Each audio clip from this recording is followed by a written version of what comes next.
Hi everyone, comic book reviewer here, this time reviewing on issue 3 of DC X Sonic the Hedgehog, issue number 3. Now, as you know, this is meant to be a 5-part series that is obviously meant to be a crossover between the DC Universe and Sonic the Hedgehog. And the cover mainly has Shadow, Sonic, Tails, Amy, Silver and Knuckles dressed up as the Justice League, obviously referencing the cover from the New 52 Justice League comics from the whole New 52 run. And let's get on with the story. It starts off with Knuckles saying, "Send us back. Don't make me repeat myself. Mr. Terrific, send us back now." And we see how Mr. Terrific points out that the whole world's gone, it'll be impossible to find. But we kind of see how even Tails doesn't really buy it and knows that something might be hidden under the whole layers.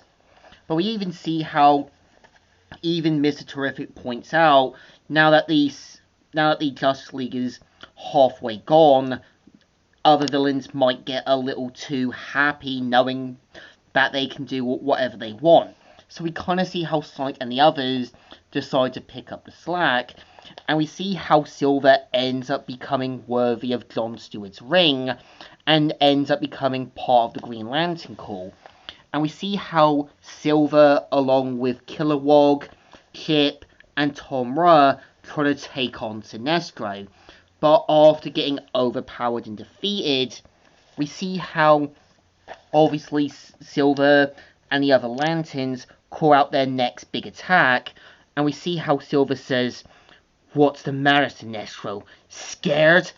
And we see how they mainly take down Sinestro, and of course they find a Chaos Emerald. And we see how at Washington DC, we kind of see how Gorilla Grodd takes over the whole area and puts Hawkgirl and Supergirl under his control until Amy shows up to stop him and takes him out. And after stopping Hawkgirl from almost smashing a Chaos Emerald, they now have 2 of the 7 Chaos Emeralds. And we see how Knuckles is gliding around Metropolis and is understanding the responsibilities that Superman has. And we see how Superman gets word from Lois Lane that Lex Luthor personally wants to meet him. And this does kind of reference the whole Eggman meeting up with Sonic thing. But unlike Sonic 2, as well as its film counterpart, Knuckles isn't gonna fall for Lex Luthor this time, showing that, yeah, due to Knuckles being from not knowing about the outside world, he got tricked by Eggman. But here, this is him learning from his experience and not emulating similar mistakes. And right away, he assumes that the Green Chaos Emerald is what he thinks it is, but after gliding back, confronts Lex Luthor saying, "Were you trying to poison me?" Thinking this was kryptonite, showing that, yeah, obviously Knuckles has done further research and studied Superman's weaknesses to be prepared in case of future problems. And we see how in Gotham City, after breaking through a diner, Joker saying, "The traffic, the time of day is murder. Ah, there he is, the shadow of the bat. Bravo, Shortstack! I'm surprised you can reach the pedals!" And we see how after blowing up the Batmobile, Shadow makes quick work of Joker. And we kind of see after taking him down, he gains the purple Chaos Emerald. And this is where we see how in Central City, Sonic comes face to face with Eobard Thawne, aka Reverse Flash. Now, I can definitely see Reverse Flash being much like Surge, as well as Scourge from the IDW comics, because Surge is more of a dark reflection of Sonic, and more kind of like a warning to what he would become. Eobard Thawne was literally meant to be a toxic fan who caused all his problems himself.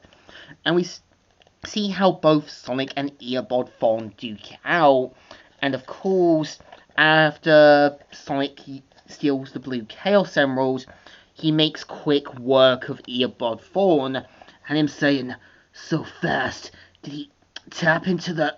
No, it wasn't the Speed Force he was using. That emerald to warp."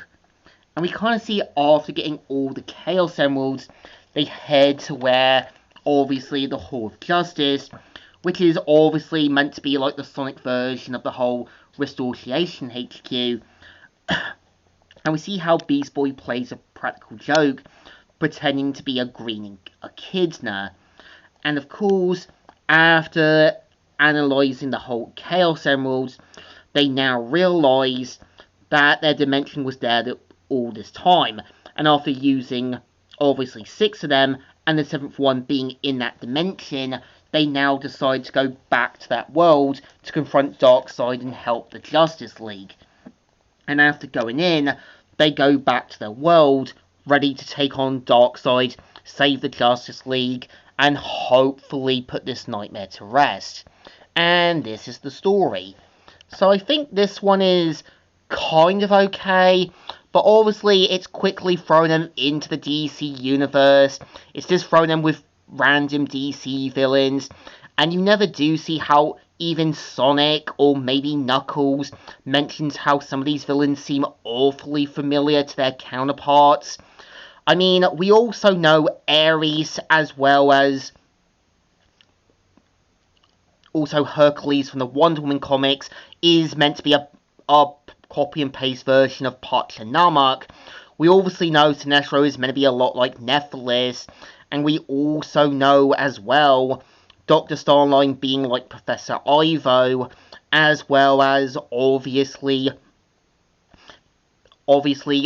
basically Minnick being almost like kind of Mother Farak. There's a lot of references you can do with them mentioning how a lot of their villains could have been quite similar. Once again, it's an issue that's trying to throw DC stuff in with Sonic. It's trying to do a quick get in, get out there, and get the job done storyline. So it definitely deserves thumbs in the middle again. Not a bad idea, not the greatest. It is trying to do stuff that's trying to fit both stories in, but not executing it well. So, comic book reviewer here, signing out.